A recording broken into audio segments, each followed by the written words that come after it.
What's going on, everybody? This is Mark, aka Quayz. Welcome to another Coastin With Quayz video.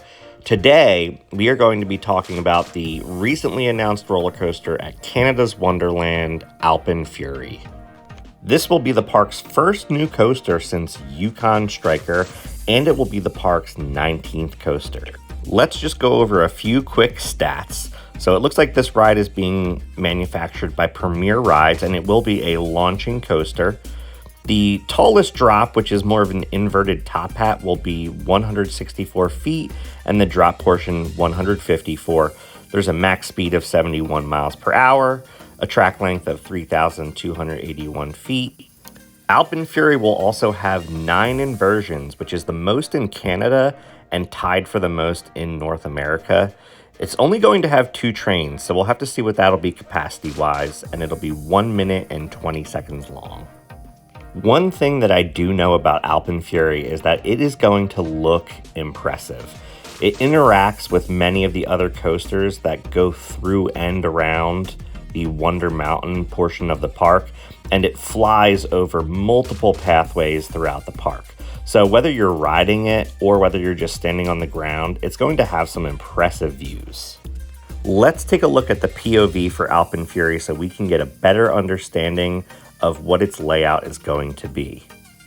Right off the bat, out of the station, AlpenFury is going to perform its first launch and then enter a banked airtime hill. After you fly over that airtime hill, you will immediately go into the second launch, which is inside of the mountain. Next, you will fly out and go through the inverted top hat. This moment of the ride is going to be really interesting because after you invert the first time, you go sideways and then you go back to inverting again before falling. This looks like it's going to be a standout moment of the ride. Next, you fly forward, perform a rightward bank turn, then bank again to the left and enter another inversion, a 0G stall. The next inversion reminds me a lot of the treble clef element in Fury 325 at Carowinds. The main difference here is that Fury is non-inverting, so it'll be interesting to compare these two elements. The treble clef is one of my favorite moments of Fury, so I can't wait to experience this part of AlpenFury. The next moment of AlpenFury has you going through a series of 4 alternating 0G rolls. This seems to be the most interesting part of the ride in that there's not much variation. A lot of people are saying that they would like to see a little bit more of airtime moments at this part of the ride, and I would have to agree. The pacing from each inversion does seem pretty good. It's not just straight track, so either way I think it'll be interesting, but only time will tell if this part of the ride is a hit or a miss. After the series of inversions, there's a couple little pops of airtime, and then you enter AlpenFury's brake run. Overall, I think that AlpenFury is going to be a great addition to Canada's Wonderland. This park was in desperate need for a launching coaster, so this will be a huge hit at this park. A couple of the standout moments to me are going to be the launches into the mountain as well as out of the mountain into that first inversion and the treble clef inversion that's about halfway through the ride.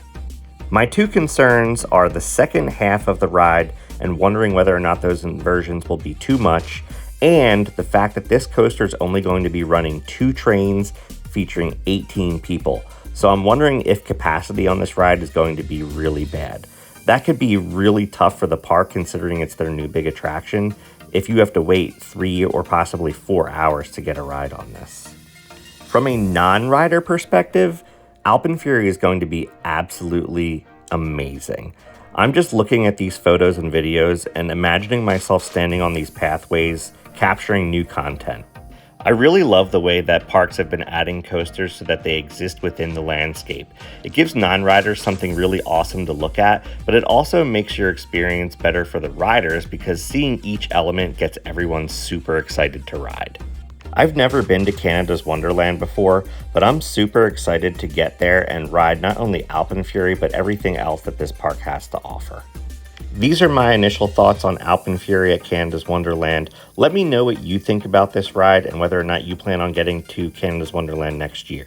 And until next time, keep on coasting.